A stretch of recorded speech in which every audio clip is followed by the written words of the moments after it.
दो तरह के रिंग स्ट्रक्चर हम लोग को देखने का मौका मिलता है, एक 6 मेंबर्ड रिंग और एक 5 मेंबर्ड रिंग। 6 मेंबर्ड रिंग में एक ऑक्सीजन और 5 कार्बन। यहां पर अगर इसको डबल बॉन्ड दे दिया जाए तो इस तरह के 6 मेंबर्ड रिंग को हम लोग कहते हैं पैरान। ठीक है। और एक होता है 5 मेंबर्ड रिंग, इसमें एक ऑक्सीजन और 4 कार्बन मॉलिक्यूल होता है।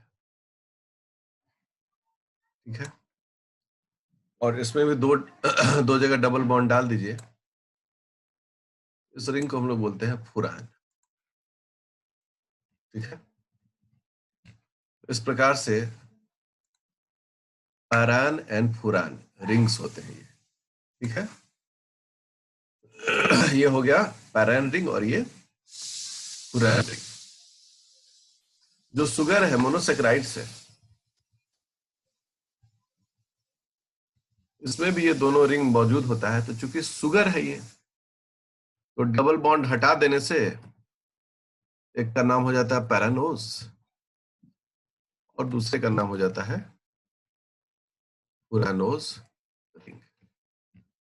ठीक है। एक 5 कार्बन का, एक 5 मेंबर का रिंग है और एक 6 मेंबर का रिंग है।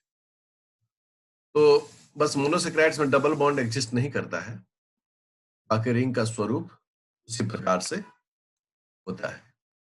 जब भी रिंग बनाना हो तो रिंग बनाने के लिए कुछ खास पैटर्न बताए गए हैं आप लोग।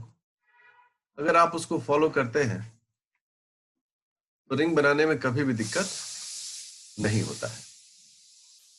देखिए,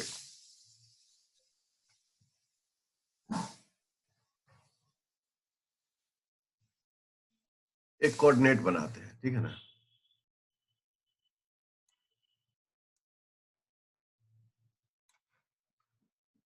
यहां सेंटर में हम कार्बन लिखते हैं। कार्बन, कार्बन के ऊपर लेफ्ट। ठीक है। और कार्बन के नीचे राइट। अगर कुछ भी चीज कार्बन के ऊपर नीचे है तो लेफ्ट राइट का ये कॉन्सेप्ट है। और कार्बन के साइड बाय साइड में तो जो हमारा राइट हैंड के सामने है, दैट इज राइट।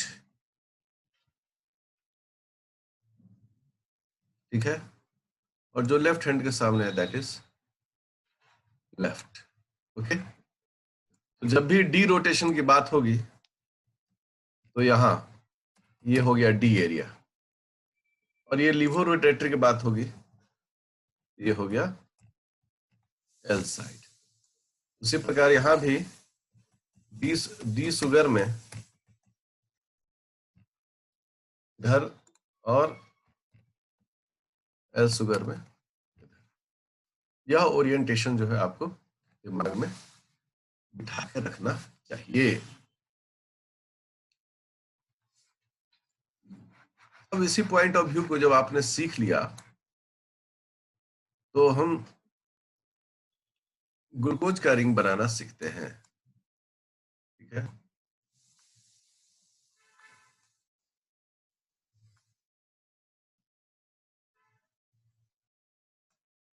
ये 6 कार्बन है।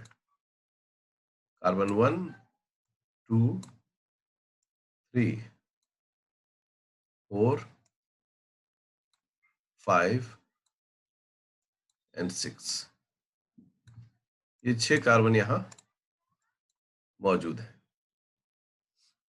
अब पहला कार्बन है तो हो गया, ये तो ग्लूकोज है तो एल्डोज है। बाकी एज यूजुअल तीसरे कार्बन पर OH ग्रुप जो है वह लेफ्ट साइड में रहता है, बाकी सब कार्बन पर OH ग्रुप जो है वह राइट साइड में होता है, लाइक दिस वन। ठीक है। अब जब इसका रिंग बनेगा तो यहां पर भी प्रॉपर्टी तो फॉलो होगा। एल्डिहाइड और अल्कोहल यहां पर भी ये पहला ग्रुप है, पहला कार्बन का, और ये सेकेंड लास्ट, ये इन दोनों के बीच जो है रिंग स्ट्रक्चर का फॉर्मेशन होगा। तो कैसे होगा? यहां से एक बॉन्ड हट जाएगा, यहां से OH हट जाएगा, और यहां से ये ऑक्सीजन जो है यह जुड़ जाएगा किससे? 5वें कार्बन से, और ये OH यहाँ आ जाएगा। अब यहाँ जब हम देखते हैं तो हमको इतना लंबा दिखता है कि सर ये उठ के कैसे जाएगा, सीढ़ी पे चढ़ के जाएगा कि हेलीकॉप्टर से ड्रॉप होगा, एयर ड्रॉप होगा। लेकिन ये सभी तो एक ही जगह पर होते हैं ना, तो ये खुद मुड़ते चले जाते हैं। और जब ये जो स्ट्रक्चर है इसको हम लोग बोलते हैं हॉवर्थ रिंग, हम थोड़ा सा इसको और अच्छे से ये कर देते हैं, है ना, डिजाइन कर देते हैं। यहाँ से चला ये ऑक्सीजन, उस ऑक्सीजन को यहाँ खींच लिए, ये हो गया, देखिए ऐसे, इसको हॉवर्थ रिंग कहते हैं। अब इसमें 5 कार्बन 1 ऑक्सीजन है, यदि इसका रिंग बनाए तो रिंग कुछ इस तरह से दिखेगा।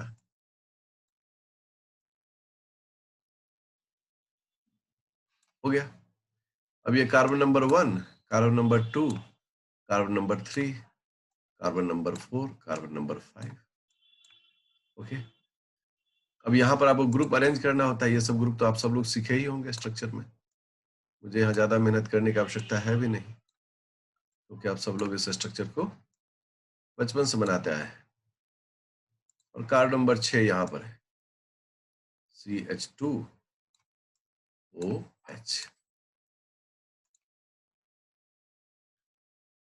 OH, हाँ, ये 6वां नंबर का कार्बन है।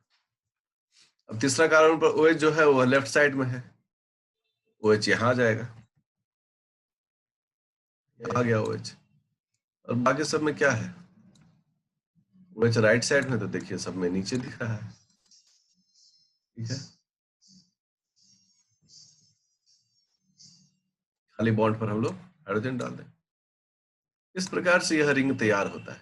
ओके, इसको हम लोग डी शुगर कहते हैं, तो इसका नाम हो जाएगा डी ग्लूकोज, ठीक है। क्योंकि ये पैरानोज रिंग में है, इसको हम लोग कहते हैं डी पैरानोज, पैरानो ग्लूकोज, ऐसे भी लोग इसको लिखते हैं कि भाई पैरानो ग्लूकोज मतलब ये पैरानोइड रिंग में है। ये जो पैरानोज होता है, पैरानोज रिंग का 2 स्ट्रक्चरल कॉन्फॉर्मेशन देखा जाता है, मतलब 6 मेंबर्ड रिंग जो है इसका भी 2 स्ट्रक्चरल कॉन्फॉर्मेशन देखा जाता है, ठीक है। एक को बोलते हैं हम लोग बोट स्ट्रक्चर, और एक को बोलते हैं हम लोग चेयर स्ट्रक्चर। अब देखिए, ठीक है, ये कार्बन यहां से यहां, ठीक है, फिर यहां से यहां चेयर स्ट्रक्चर देख रहे हैं, यहाँ पर ऑक्सीजन डालते हैं लोग, यही यही जो हेक्सोज अभी रिंग बनाया ना पैरानोज का, उसी को बताया जा रहा है। और ये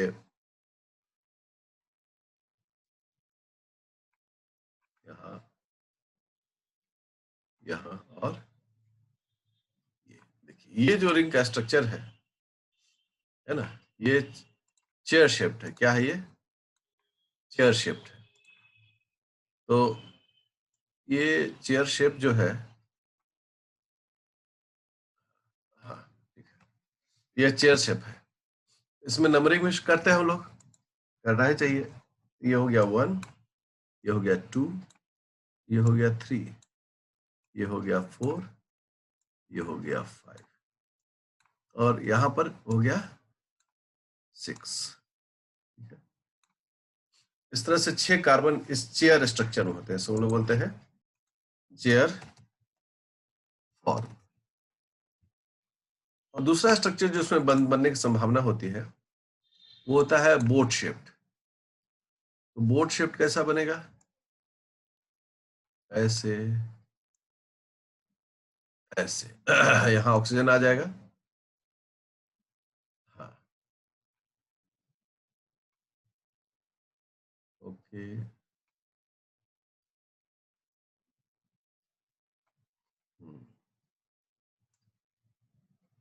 ये देखिए, ये हो गया बोट शेप्ड। ठीक है, बोट शेप्ड जो है इसमें भी आप नंबरिंग कर सकते हैं, 1 2 3 4 5 एंड इससे निकला हुआ 6। इस प्रकार से ये स्ट्रक्चर होता है। और ये जो कॉन्फर्मेशन है वह सिर्फ पैरानोज रिंग का होता है। किसका होता है? पैरानोज रिंग का ये कॉन्फर्मेशन देखा जाता है। इस प्रकार से चेयर एंड बोट शेप्ड में होते हैं। इन दोनों का जो एक्सिस होता है, मेन एक्सिस बॉडी का, तो वो हम लोग इसको ऐसे ड्रॉ करते हैं, मेन एक्सिस बीच का, ये ऐसे एक्सिस हो गया है ना। यहाँ पर भी इसका बीचों बीच एक्सिस, ऐसे बीचों बीच एक्सिस। ठीक है, जैसे जैसे बीचों बीच एक्सिस हमने डाला उस तरीके से। तो अब इसमें देखिए क्या होता है, इसका ये ऐसे बनेगा, मतलब कि हॉरिजेंटल है, इक्वेटोरियल है ये। और इसका कैसे बनेगा, ऊपर नीचे की ओर स्ट्रक्चर बनेगा, ये एक्सियल हो गया। अब हमको OH डालना है तो हम क्या करेंगे, यहाँ डालेंगे OH और यहाँ H, और दूसरे पर डालना हो तो कैसे डालेंगे, H और यहाँ पर OH। तो ये जो है इसको हम लोग क्या कहेंगे, इसका नाम हम लोग कहेंगे कि ये जो है वह इक्विटोरियल है, मतलब कि हॉरिजेंटल है। और ये जो है वह क्या कहलाएगा, ऊपर नीचे है, मतलब एक्सियल है। ठीक है ना। इक्वेटोरियल को जहां लोग ई से इंडिकेट करते हैं, वहीं एक्सियल को ए से इंडिकेट करते हैं। मतलब यहां लोग लिख देंगे क्या, इक्वेटोरियल, और यहां लिख देंगे एक्सियल। यहां हो जाएगा एक्सियल, यहां क्या हो जाएगा, इक्वेटोरियल। मतलब इस प्रकार से चीजें लिखी जाती है। ठीक है, तो वह आपके स्टडी मटेरियल में भी रहता है, आप वहां से भी चीजों को अभ्यास कर सकते हैं। तो ये जो है यह पैरानोज स्ट्रक्चर का फॉर्मेशन हुआ। चेन और रिंग स्ट्रक्चर में जब भी हम लोग बनाते हैं तो किसी भी चीज को, किसी भी डायग्राम को बनाते हैं, उसका एक बेस बनाना पड़ता है। क्या बनाना पड़ता है, बेस। अब ये सोचो कि हम लोग पुरानोज बना रहे हैं, इसका बेस कहाँ है, किस साइड में बेस है। तो जिस साइड में बेस होगा उस साइड को थोड़ा हम लोग क्या करेंगे, थोड़ा उसको डार्क कर देते हैं। ठीक है, ये डार्क हो गया। डार्क होते ही हम क्या कहेंगे कि यह इसका बेस है। इस प्रकार से यह स्ट्रक्चर जो होता है, रिंग स्ट्रक्चर का फॉर्मेशन होता है। Always follow the rules. जितना रूल फॉलो करिएगा शुरू में, उतना आपको बाद में सेल्फ प्रैक्टिस रहेगा। शुरू में रूल फॉलो करना है, बाद में आपको रिफ्लेक्स वो सारी चीजें याद होती रहेंगी। अब जो है हम लोग देख रहे हैं एनोमेरिज्म। एनोमेरिज्म क्या है? तो यहां कहते हैं कि due to mutarotation property of sugar. Mutarotation property sugar का है, two forms are formed. One is alpha and the other is beta sugar. Okay, beta. तो ये अल्फा बीटा क्या है ना। तो जो first carbon of the ring है, क्या कहते हैं इसमें,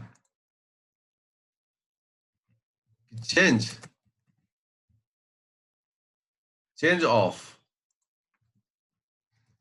the orientation of OH group on the first carbon of ring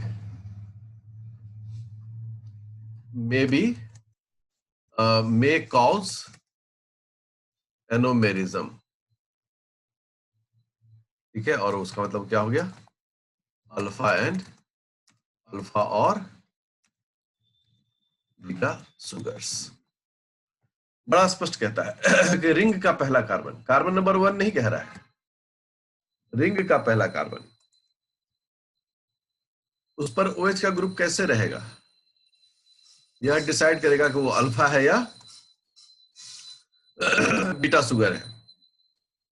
let's see it, इसको देखते हैं। ठीक है,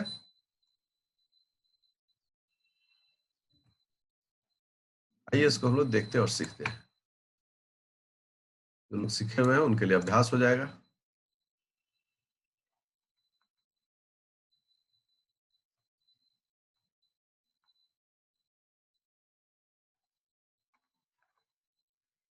देखिए ये स्ट्रक्चर हो गया किसका, ये स्ट्रक्चर हो गया एक पैरानोज रिंग का। यहाँ ऑक्सीजन है। अब मान के चलते हैं कि ये जो है ग्लूकोज है। क्या है ये, ग्लूकोज है। तो यदि ये ग्लूकोज है तो रिंग का पहला कार्बन कहाँ है, ये है। ये दूसरा कार्बन है, ये तीसरा कार्बन है, ये चौथा कार्बन है, ये पांचवा है और ये छठा है। तो रिंग का पहला कार्बन ये है। अब इस पर शुगर कहाँ कहाँ रहेगा, सॉरी इस पर OH कहाँ रहेगा। अगर इस पर OH नीचे रहता है यहां, ये कहलाएगा alpha D, alpha D glucose. ठीक है, अगर ये नीचे रहा तो क्या कहलाया, अल्फा डी ग्लूकोज। और कहता है कि नहीं, OH यहां फर्स्ट कार्बन पर नीचे नहीं होकर OH जो है वह ऊपर होगा। जैसे OH का डायरेक्शन ऊपर लेफ्ट वार्ड होगा, ये बीटा कहलाएगा। और तब इसका नाम क्या होगा, बीटा डी ग्लूकोज। ठीक है। तो इस प्रकार से यह दोनों सिर्फ पहले कार्बन पर जो बदलाव होता है ओरिएंटेशन ऑफ OH ग्रुप, उसके द्वारा तय होता है कि यह अल्फा है कि बीटा है। ठीक है, अगर नीचे है तो अल्फा, ऊपर है तो बीटा। अब देखिए ये एक रिंग है, यहां OH पहला कार्बन पर नीचे है, ये कहलाया alpha D पैरानोज,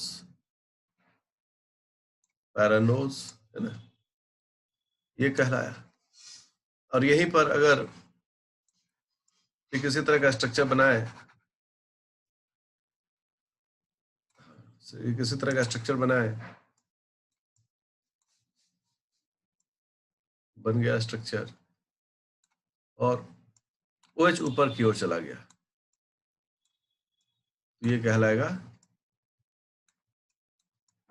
beta D पैरानोज।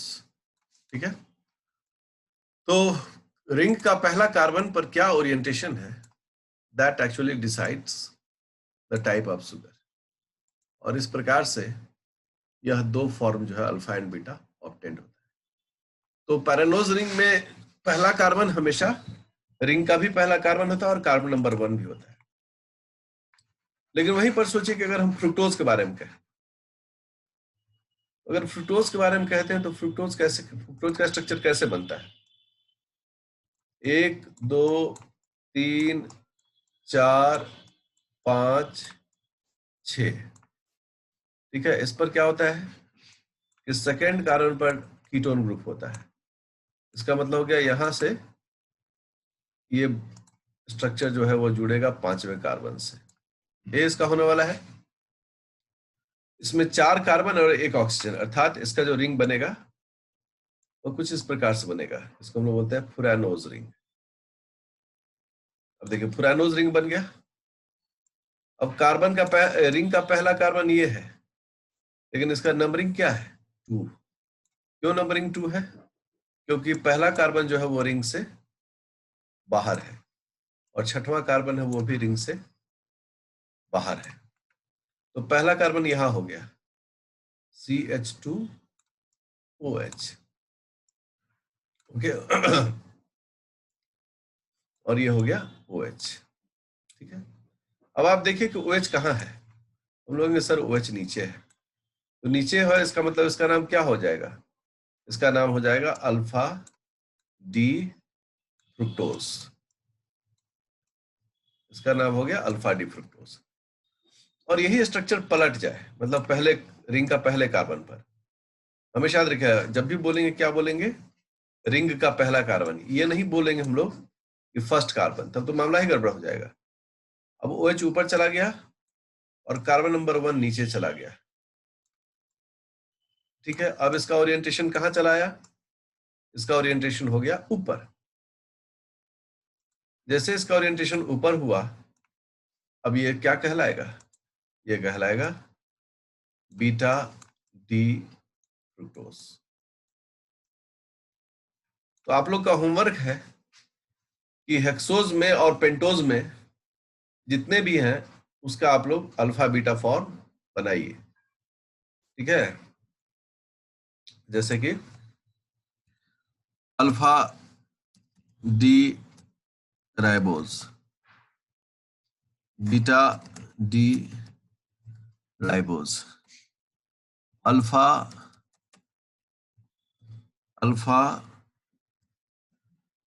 D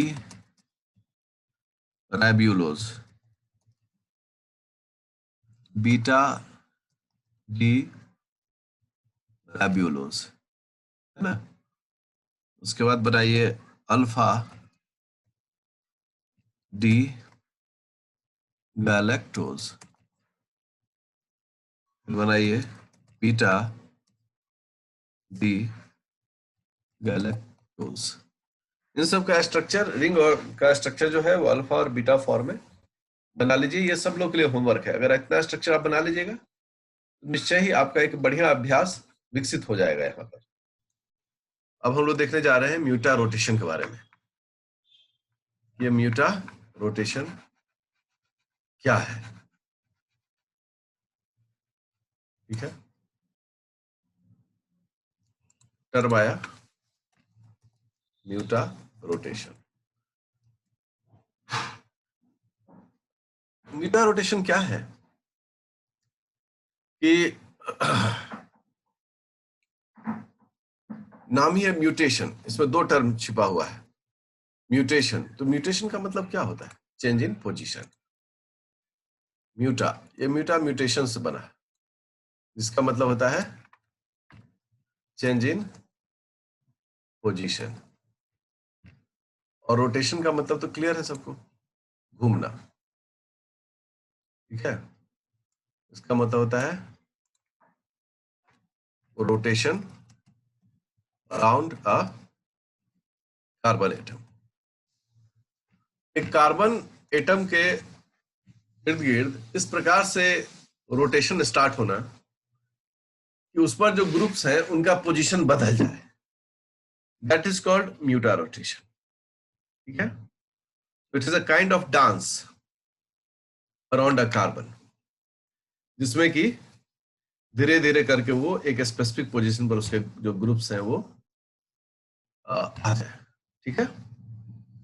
तो इसलिए रोटेशन तो 360 डिग्री प्लस माइनस 180 डिग्री, तो हमेशा इसको लोग एंगल से इंडिकेट करते हैं, ये एंगल द्वारा इंडिकेट किया जाता है।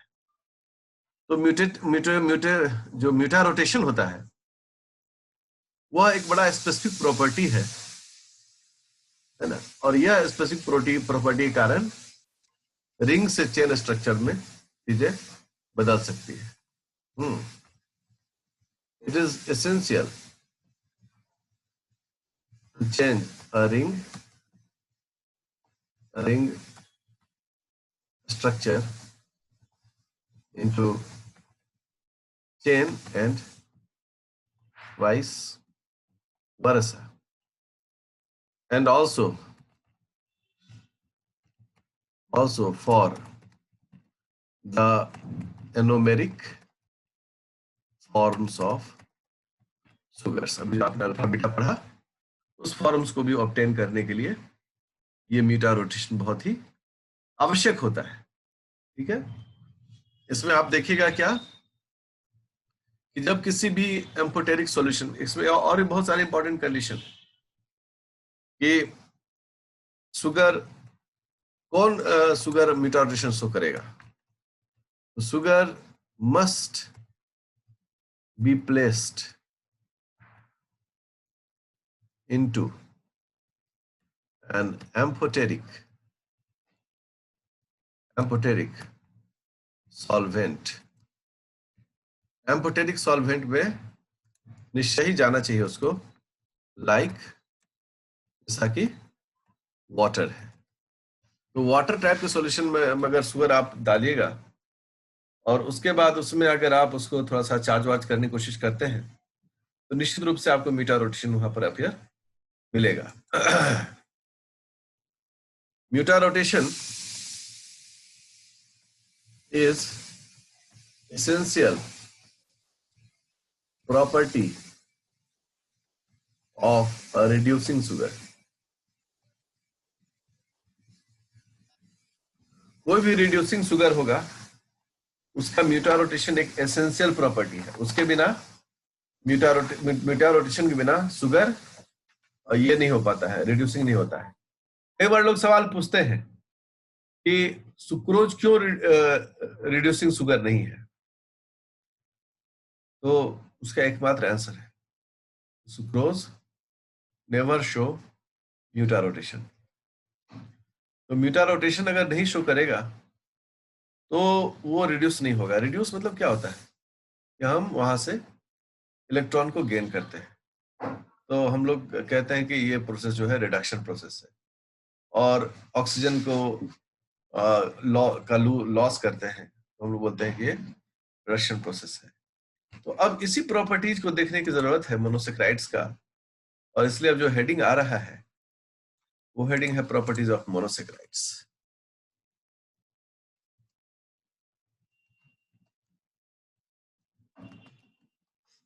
प्रॉपर्टीज ऑफ मोनोसेक्राइड्स हम जाते हैं। पहला प्रॉपर्टी होता है वो होता है ये स्वीट है, मीठा टेस्ट होता है, ठीक है, एंड वाटर सॉल्युबल है, soluble in amphoteric solvents.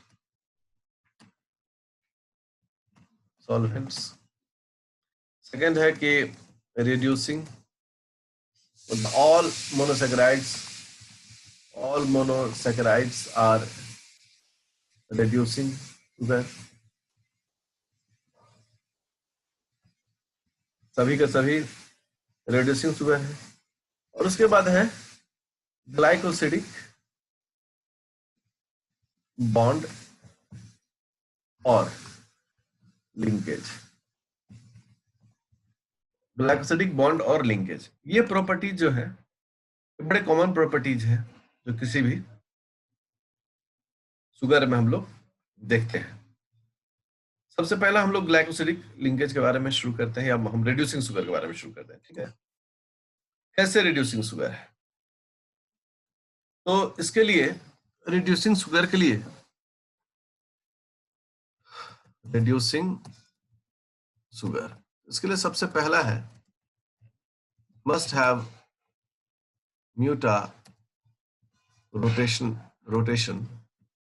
Property. सबसे पहला से म्यूटा रोटेशन प्रॉपर्टी होना चाहिए। दूसरा इसके पास होना चाहिए फ्री CHO मतलब एल्डिहाइड और free CO ketone group. Sugar में ये दोनों होने चाहिए। इसके लिए जो रिएजेंट्स यूज किए जाते हैं, वो रिएजेंट्स होते हैं फेलिंग्स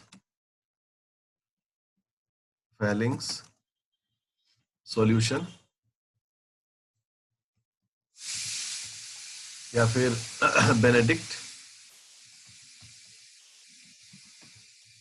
सॉल्यूशन, या बारफोइड,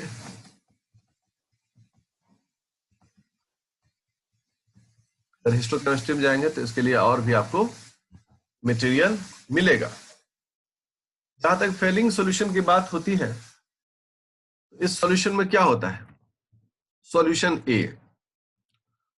ए में क्या होता है? 7% कॉपर सल्फेट CuSO4।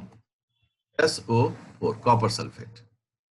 और सॉल्यूशन बी, हिस्टोकेमिस्ट्री पढ़ेंगे सबको याद होगा, उसमें 25% KOH सॉल्यूशन होता है प्लस 35% सोडियम और पोटेशियम टार्ट्रेट होता है। टार्टेरिक एसिड से प्रिपेयर किया जाता है। ये किसका प्रॉपर्टी है? ये प्रॉपर्टी है फेलिंग सॉल्यूशन का। तो अगर बेनेडिक्ट सॉल्यूशन को देखें तो अब हम इसमें सीधे लिख देते हैं, इसमें कॉपर सल्फेट है प्लस सोडियम कार्बोनेट है Na2CO3 प्लस सोडियम साइट्रेट है। ये उस तरह का सॉल्यूशन हो गया। और बारफोर्ड सॉल्यूशन की बात करें, इसमें 7%, ठीक है, copper acetate plus 1% acetic acid होता है। इसमें फेलिंग्स और जो बेनेडिक्ट्स है ये बहुत कॉमनली यूज किया जाता है। देखिए इसमें कॉपर सल्फेट है, जैसे ही इसको हम लोग आयनाइज करने की कोशिश करते हैं, ये चेंज हो जाता है क्यूप्रिक आयन, ठीक है, प्लस सल्फेट आयन, ठीक है, सल्फेट आयन, ये इसमें चूज हो जाता है। और जो शुगर है, शुगर डोनेट्स एन इलेक्ट्रॉन। जब म्यूटारोटेशन होता है तो शुगर अपना एक इलेक्ट्रॉन डोनेट करता है। वो इलेक्ट्रॉन कौन पिकअप करता है? ऑब्वियसली जो इलेक्ट्रॉन का भूखा हो, एंड दैट इज क्यूप्रिक, उस इलेक्ट्रॉन को एक्सेप्ट कर लेता है। और इस इलेक्ट्रॉन को एक्सेप्ट करने के बाद वो किस में कन्वर्ट रहता है? क्यूप्रस में, ठीक है। जो क्यूप्रिक है उसके पास 2 इलेक्ट्रॉन डेफिशिएंट है, क्यूप्रिक आयन, और अब किस में कन्वर्ट हो जाता है वो?